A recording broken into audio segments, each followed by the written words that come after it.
Media वालों ने सवाल किया उनसे, प्रभारी मंत्री महोदय से, तो प्रभारी मंत्री महोदय भी झूठ मार गए।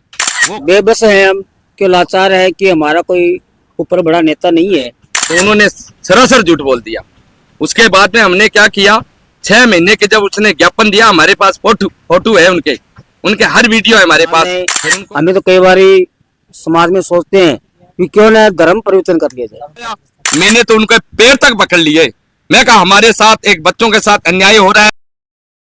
नमस्कार, मैं हूं सोमा और जुड़ी हूं आपके साथ न्यूज चैनल हनुमानगढ़ झलक से। फिलहाल हम मौजूद हैं हनुमानगढ़ के जिला कलेक्ट्रेट, जहां धानका जनजाति संघर्ष समिति द्वारा लगातार 28वें दिन भी धरना जारी है। तो चलिए, अभी कुछ धरनार्थी हमारे साथ जुड़े हैं, इनसे जानते हैं कि क्या अब तक इनकी किसी मांग पर सहमति बनी है क्या। हाँ जी, तो बताइए, आपकी किसी भी मांग पर अब तक सहमति बनी है क्या 28 दिनों में? अभी तक 28वां दिन धरना जारी है धानका संघर्ष समिति के द्वारा, परंतु अभी तक कोई सहमति नहीं बनी है।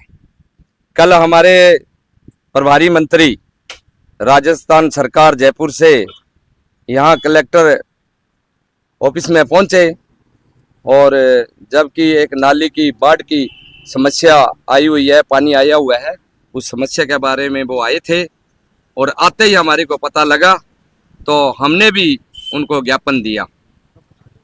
और ज्ञापन हम 6 महीने पहले भी दिया था। और मीडिया वालों ने सवाल किया उनसे, प्रभारी मंत्री महोदय से, तो प्रभारी मंत्री महोदय भी झूठ मार गए। वो कहने लगे कि मेरे पास तो आज ही आए हैं ये, जबकि मैं प्रभारी मंत्री सुमित गुदारा जी को ये धानका समर्थ समिति के द्वारा और आपके चैनल के माध्यम से कहना चाहता हूं कि प्रभारी मंत्री महोदय जी, पहली बात तो है धानका जाति राजस्थान के अंदर प्रत्येक जिलों में पाई जाती है। और दूसरी बात यह है प्रभारी मंत्री महोदय जी, जब आपने मीडिया के सामने जवाब दिया और पूछा, और एक पत्रकार ने उनसे पूछ लिया कि आप सर ये बेटी पढ़ाओ और बेटी बचाओ का नारा आपकी सरकार देती है, तो आपने वहाँ 28 दिन धानका समाज का धरना चल रहा है, बच्चे के जाति प्रमाण पत्र नहीं बन रहे, तो उन्होंने सरासर झूठ बोल दिया। उसके बाद में हमने क्या किया, 6 महीने के जब उसने ज्ञापन दिया, हमारे पास फोटो है उनके हर वीडियो है हमारे पास। फिर उनको हो सके उनके दिमाग से निकल गया हो सकता है काम ज़्यादा है सरकार के पास, परंतु हमारे साथ एक और अत्याचार हो रहा है। और जबकि हमारे धानका जाति का जो अनुसूचित जनजाति का प्रमाण पत्र नहीं बन रहा है, जबकि 441 की धारा है ये, 341 और 342। 341 तो अनुसूचित जनजाति की है, 342 है अनुसूचित जनजाति स्टूल ट्राइब। तो उसके अंदर सिर्फ राष्ट्रपति के द्वारा ही जो जातियां निर्धारित हुई 1950 के अंदर, एससी और एसटी, तो राष्ट्रपति द्वारा और संसद के द्वारा कानून पारित हुआ। तो इसलिए इन लोगों ने क्या कर रखा है कि सांसद और राष्ट्रपति के द्वारा ये जातियां निर्धारित होती है। दूसरों जो इन लोगों ने जो राजस्थान के अंदर एक फर्जी मोहर बना रखी है, फर्जी आदेश निकालते हैं ये लोग कि कुछ लोगों के राजनेता बहुत ज़्यादा है, तो राजनेता के कारण इन्होंने धानका जाति को दबाने की कोशिश की है। अब हम सब जानते हैं कि गजट नोटिफिकेशन जो कोर्ट के आदेश भी दे चुके हैं कि गजट नोटिफिकेशन 4 पर धानका जाति पाई जाती है। फिर उन्होंने डंडा ये लगा दिया कि ये अणे के अंदर है धानका, पहले नए के अंदर।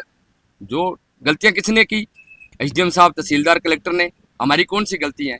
उसके बाद में हमारे 18 पार्षद हैं चुने हुए, वो धानका जाति से हैं, जबकि कलेक्टर साहब, एसडीएम साहब और ऊपर से मुख्य सचिव और समाज कल्याण विभाग से ऑर्डर निकालते हैं कि धानका जाति नहीं रहती।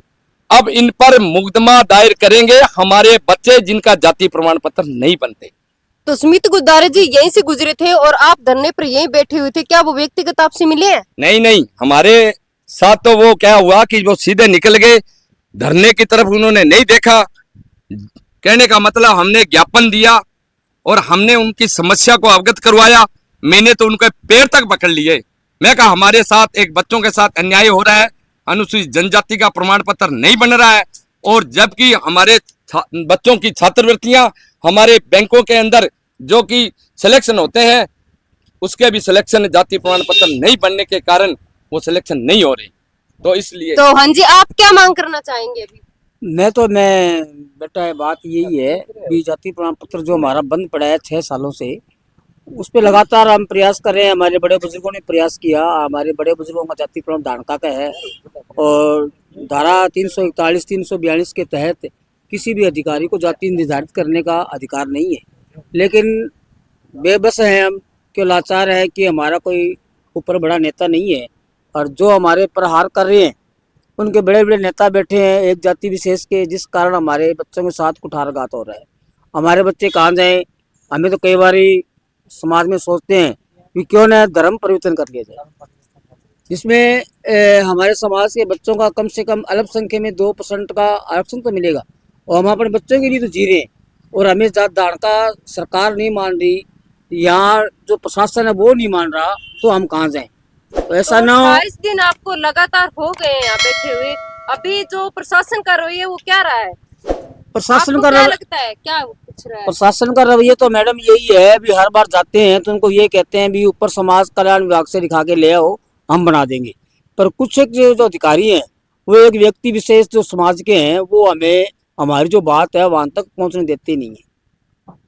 ये हम तो आपको लगता है आपकी आवाज को किसी के द्वारा दबाया जा रहा है? ये हमें बिल्कुल 100 में 100% लग रहा है भी हमारी आवाज को वहां पहुंचाना है, पहुंचाकर दबाया जा रहा है। तो चलिए, हम जुड़े थे 28 दिनों से लगातार धरने पर बैठे धानका जनजाति संघर्ष समिति के लोगों से, जिन्होंने बताया कि कल प्रभारी मंत्री सुमित जी को द्वारा आए थे, अवगत करवाया, लेकिन उसके बावजूद भी इनको इग्नोर कर दिया गया। उन्होंने उनकी बात को नहीं सुना है। तो मैं जो भी तमाम दर्शक हनुमानगढ़ झलक के माध्यम से इस चैनल को देख रहे हैं, तो उनको मैं यही कहना चाहूंगी, अगर इसी प्रकार की कोई समस्या अदर भी कोई फील्ड में हो रही है तो कृपया जो संपर्क सूत्र है इन पर जरूर बता दें, ताकि आपकी आवाज को प्रशासन तक पहुंचाने का काम करें। जय हिंद, जय भारत।